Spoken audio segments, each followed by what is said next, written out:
Okay, I'm here with Deon Clash, who's making his Bellator debut next Saturday, October 16th, against Sullivan Corley at 185. How you doing, man? Good, good. And you? I'm good, thanks, man. Like yourself, your opponent Sullivan Corley is 1-0. So how much have you really been able to find out about him coming into this fight? All that I really know is that he comes from a good wrestling background. He trains up in Phoenix with Bader. Hmm. So I'm assuming that he kind of emulates Bader's style. I've seen a couple of his videos or film, I should say, from his previous fights, and he does the traditional MMA wrestler. So a little bit of hands straight into his wrestling shots, along with his top control is good. He's got great hips. Just very, very, like I said, traditional wrestler. We have the exact same background.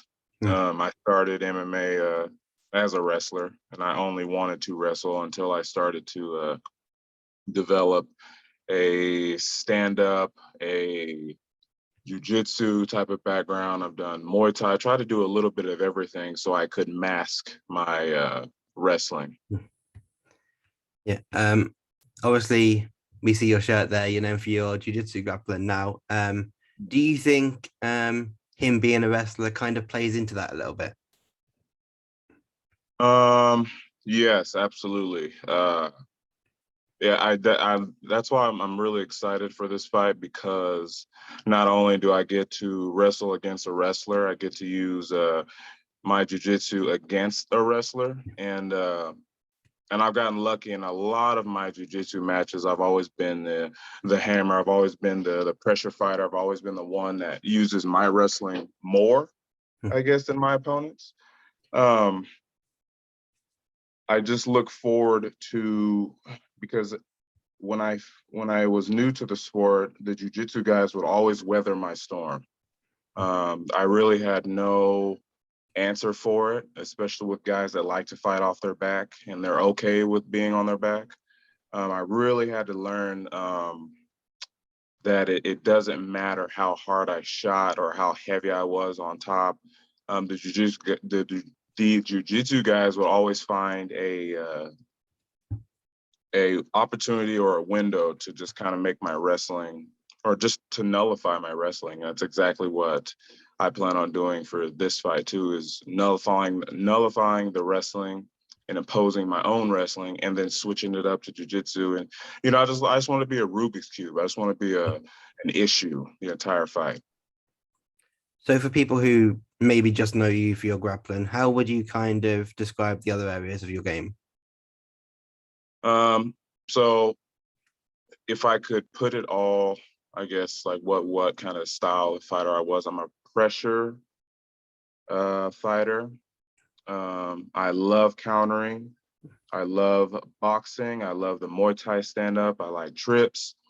I'm very deceptive with my speed, timing, mobility. Um, and I'm always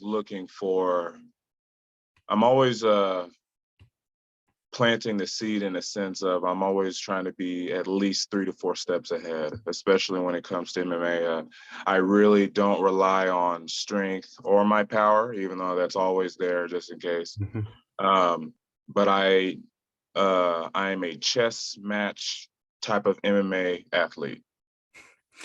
Very well put. Just talk us through how this Bellator opportunity came up for you now. So the last time I fought was for M1 Global. Mhm. That was in 2019, just before the whole COVID stuff. Um, originally was going to stay with M1 and then go fight with for them. So they did a road to M1 um, tournament somewhat in the United States, but they are a overseas based organization. And so the plan was to just stay with them, because that was probably the biggest federation that I fought for at the time. And so they just kind of disappeared, like they just kind of stopped doing fights in America. And so I just kind of sat on the back burner, but then I took advantage of all that time and really, really honed my skills with jiu-jitsu, wrestling, and MMA in general. And so I trained up in Phoenix with Javier, who was also fighting on the same card as me. He has his own management called Skill Set, MTG, if I'm not mistaken. He is a matchmaker for Bellator. So a couple of weekends I was up there sparring and stuff like that. And the next thing you know, like he kind of gave me an opportunity to like get in on that Bellator card. But he was pretty much the biggest gate opener into Bellator was Javier. And that's Javier Torres, correct? Absolutely. Yeah. All right. Obviously, you mentioned the pandemic's played a part in this, but your last fight was April 2019. So why is now the right time to make this next fight, do you think? I'm getting bored with jiu-jitsu. I'm getting, it's the last thing I did jiu-jitsu wise was submission on the ground, and it was awesome. They took care of me. We actually have to go back and defend our tag team belt pretty soon, actually, probably towards the end of this year. And I love that the reason why I wanted to take the tag team jiu-jitsu opportunity is because it sounds cool as shit. You know, like the idea of it is so much funner than a one-on-one traditional jiu-jitsu match, whether it's a skill-based or not skill-based, point-based or submission only. It's all kind of one-dimensional to me. And tag team brought a whole new aspect to jiu-jitsu. You know, like it wasn't like, oh, you know, who's better in this position and who can capitalize on this position better. It turned into cage control. What kind of teammate did you want for your tag team? What was the style that you guys were trying to accomplish in that match? So it was cool. So like I said, I got bored with jiu-jitsu. And I'm always going to be the MMA dude. My gym is predominantly jiu-jitsu based, and we have a couple of guys in there that are MMA based. We have some Muay Thai stand-up guys, kickboxers, but I'll always be the MMA dude. And so why now? As I think it's just the universe putting me in what I've been asking for. Yeah. You know, that's from 2019 to now, I never let my foot off the gas. I've had opportunities to fight for smaller federations in Arizona, but they always fell through. I actually had a fight with I can't even remember his name. I had another opponent before Bellator. I was supposed to fight at 185. Now I'm going up a weight class to fight at 205. And same thing, the fight just fell through. So I assumed that like because of COVID and all the restrictions that it was going to be really, really hard to get a fight. So I just kept telling myself to be patient because it was getting a little disheartening with everything that was falling through over and over and over again. But if you ask anyone in competition, especially competition sports, so the ones that we're in, fights being canceled and new opponent changes, that's all a part of the game. It's happened many, many times before, but I had a little bit more of a fire under me because, you know, time doesn't stop for anybody. And I didn't want to get into like 2027 when I'm like still waiting for my moment, but then, you know, the body doesn't last forever. So why now? The universe decided that factor. You mentioned your gym there. Talk about that environment down at 10th Planet Tucson. It's ran by Anthony Birchak, who is my black belt. He's a Risen vet, Bellator vet, UFC vet, MFC vet. He's kind of been there, done it all, and he's still doing it. Mm-hmm. He comes from a very, very heavy wrestling background. I met him in 2011. So again, like that's where I got a lot of my wrestling background is trying to emulate his style because, you know, he kind of cultivated me into what I am today. But yeah, so we're 10th Planet Tucson. We're a lot of the moons, at least from my experience, 10th Planet is a heavy jujitsu. I wouldn't even say it's a heavy MMA gym like ATT or any of these other like Alliance, these other big alpha male, those kind of gyms that are so, they seem, at least on the outside, they seem like they're solely MMA based. We are probably the heaviest wrestling moon in the 10th Planet system. Yeah. And I always joke with Birchak, I'm like, yo, we're kind of like we're like we have the 10th Planet logo and stuff like that, but we're like the most unorthodox jiu-jitsu school out there. Like there's no other moon that's like our gumbo mix of different styles all in one, and just to call it jiu-jitsu, you know. But yeah, that's 10th Planet Tucson in a nutshell. Yeah, because you look at it from the outside and you're like, he trains MMA at 10th Planet, but then you kind of explain it there. And you talked about it a little while ago. I want to talk about some of the Submission Underground stuff, because you are, of course, one half of the tag team champions, Team Toro, with Birchak. How did these opportunities first come about? Was that something that Birchak kind of brought to you?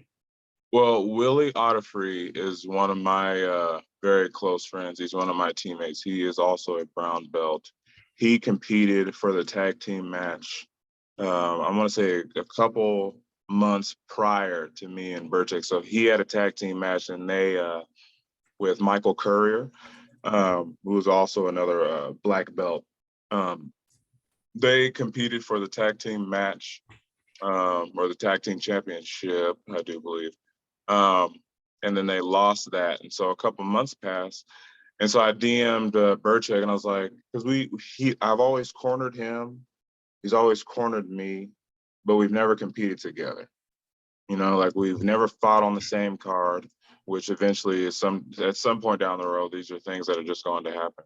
But you never think of fighting or competing with your head coach. That's not really a thing, you know. So I DM'd Birchak, and I was like, how funny would it be if we did a tag team match? And I was like, at the time, he walks around like 150, 155. I was 205 at the time, or 215 actually, 215 at the time. And I just hit DM, and I was like, how funny would it be if we tried to do that little tag team jiu-jitsu? I was like, we really don't have to cut too much weight. We've been training together for years now, so you know the chemistry's there. We have the exact same style. I'm just a very larger version of you. And so the next thing you know, like we were just laughing about it. And again, the universe was like, well, here's your opportunity. So Heather is one of the big matchmaker. Yeah. And so she allowed us to she gave us opportunity. And at the time it was, we competed against Chris Lencioni and Owen Papsworth. Those were the two guys that we had to compete against. And next thing you know, we were on our way to Portland to challenge them for the belt. Yeah. So you obviously won the belt. Is it, you mentioned coming up end of the year, you're going to have to defend those belts. Is it going to be Team BTT? Because that's what was kind of talked about before, Gilpin and Besser. So funny, I don't know too much of what happened, but Charlie Gilpin and the other, I can't remember his name, they were supposed to be the next runner-ups, because they obviously beat the other tag team, and I watched that match. And so that was it. Like we were supposed to compete against them. And then all of a sudden there's like wave after wave after wave of all these other tag team teams, which makes sense. You know, everyone's just coming out the woodwork, and the tag team is starting to grow bigger and bigger and bigger. And then it turned into these random black belts that just kind of came in. They never fought Charlie, and his teammate. But because Charlie is a purple belt and his teammate was a black belt, they're going to give it to the guys that are higher ranked, because that's just what people want to see. No one wants to see the actual runner-up. They just want to see the next best matchup. Yeah. So I can't be upset about like why Charlie didn't, but at the same time, they did do a runner-up solidification match that just kind of got thrown to the wayside. And so now these two black belts came into the picture. They never challenged Charlie. They just beat another random team. So now we're going to compete against that team.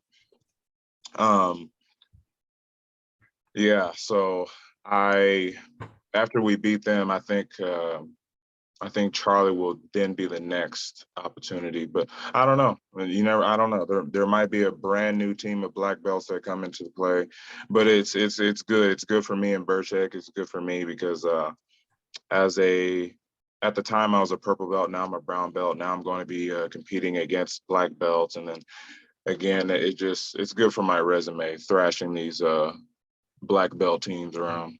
Yeah. So it's Team Mafia, right?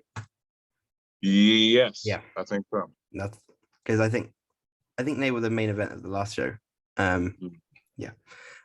You mentioned obviously the different elements that tag team jiu-jitsu brings and that you enjoy it, like the cage control side of things. But do you see yourself competing in the singles division in Submission Underground at some point? Absolutely. They take care of me so well. Chael Sonnen is just extremely friendly and welcoming. Heather is, bless her heart, she does a lot for me too. The marketing is great. It's on UFC Fight Pass. It's a draw. It's growing. It's going to be huge, if not already. Absolutely, I would do a one-on-one match. It's fun. It's fun up there. I like doing jujitsu in a cage. That was the first time I did a jujitsu match in a cage, and I thought it was the best thing, the most realistic, and very familiar to me with MMA. So absolutely, I would do a little 1v1 match up there.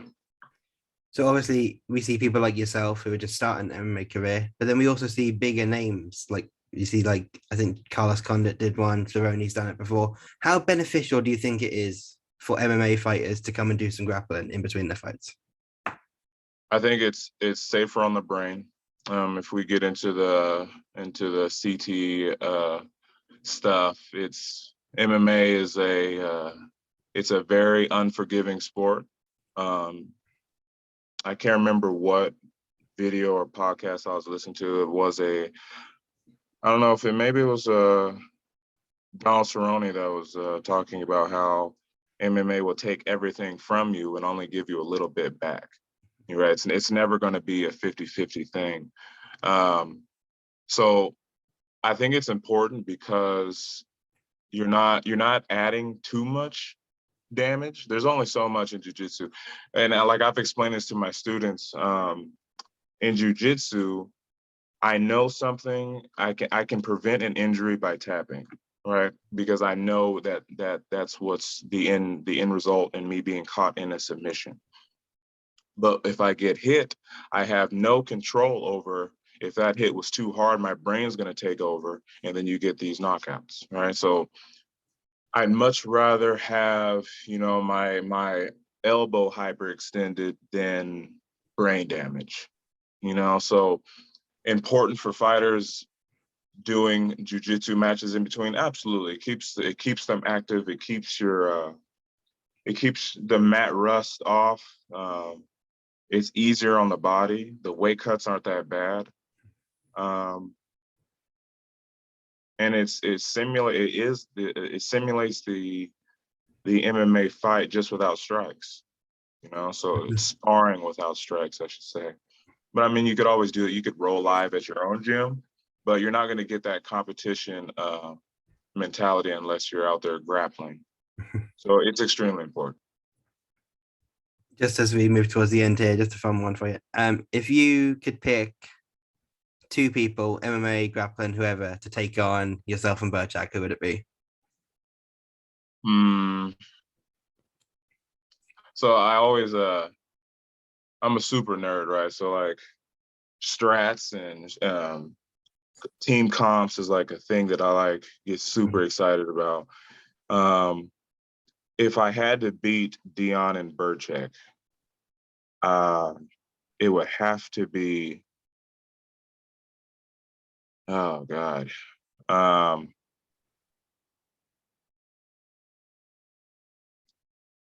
It'd have to be, because he's a 155er, I'm a 215, so it couldn't be someone, it'd have to be someone my size and then someone his size. I think, all right, so let's say Henry Cejudo for Birchak. Yeah. Just because he's a wrestler and he can emulate our style. So he'd be a problem, but just a little bit of a problem, just the wrestling, not the jiu-jitsu stuff, I think, at least compared to Birchak. And then someone for me would have to be like a Damian Maya style. Mm. That could definitely weather my storm and just kind of be heavy on me and not stress about my wrestling. And always, that's the thing, because that's what I did in my last match, is they just didn't have an answer for my pressure and they didn't have an answer for my wrestling. So I think someone Damian Maya style, black belt, of course, that would be the team comp that would give us the most issues. The heavy wrestler and then the extremely heavy jiu-jitsu pressure wrestler. Yeah. Chael, Heather, if you're listening, that's what they want. Yeah. Absolutely. Big submission underground tonight. Just quickly, Checo Fowler. How do you see that one going? I trained with Gabriel Checo and at Extreme Couture. He's very cool. He's a cool dude. At the time, I want to say he was like 200 something. So he was one of my partners for a little bit. I have Gabriel because he's been on a warpath lately. Warpath in a sense of he's been doing very well in his competitions. So yeah, I definitely have him going because he is a big dude. He's strong, and another one, he can weather the storm of pressure. Picking the new champion, obviously Fowler is someone who's been dominant since winning the title, since he beat Craig Jones. So just quickly, thanks for the time. And just finally, if you had to give a prediction, how do you see this fight going next week at Bellator, October 16th? In the first round, if it goes beyond, I'll tell you like this. So what happens in the first round is there's going to be such a difference in mobility and setups that I'm going to be able to force him to wrestle early. Off of his wrestling, I'm going to be able to weather that storm tremendously with my strikes and just abrupt movements. And I see the match ending either in a submission or a TKO, probably in the first or second. And if it goes to the third, I'm going to win by complete cage control and being on top. So either way, I got 3 different types of poison coming. And then with a win, moving forward in Bellator, what are you looking for next? I want Bellator to call me back again. I want to stay there. I want to stay there as much as possible. I'm a very green professional fighter. I know there's levels to everything, especially fighting. But I'm a vet at the same time because I've been doing it since 2011. I just haven't been fighting since 2011, you know? So yeah, I want Bellator to call me back. The faculty are awesome. The professionalism is awesome. There's always somebody checking in on me and just giving me information that I usually have to dig through A, B, C, D type of people everywhere. But yeah, they're very professional. I like them. This is, like I said, this is my biggest federation I've ever fought for. So Yeah, I want them to call me back. I want them to keep me in that bracket. I've been looking at that 205 Grand Prix. Mhm. It's kind of crazy because I grew up watching Anthony Johnson, Corey Anderson, Bader, all of these guys that are in Bellator now, and it's kind of like starstruck. So I'm like, holy shit, I'm fighting in the same weight class, Yeah. same federation. And I was like, how crazy would I be if I had to fight the people that I grew up watching in high school, you know? So yeah, I want to stay with Bellator. Yeah. You mentioned that not just same weight class, same federation, same card, Mm-hmm. Bader and Anderson, Yeah. and obviously Nemkov defending the title as well. Yeah. Best of luck next weekend and end of the year defending the tag titles as well. Thank you. Hope it all Thank you. goes well, and then back in Bellator next year, hopefully. Absolutely. Thanks for the time, man. Thank you so much.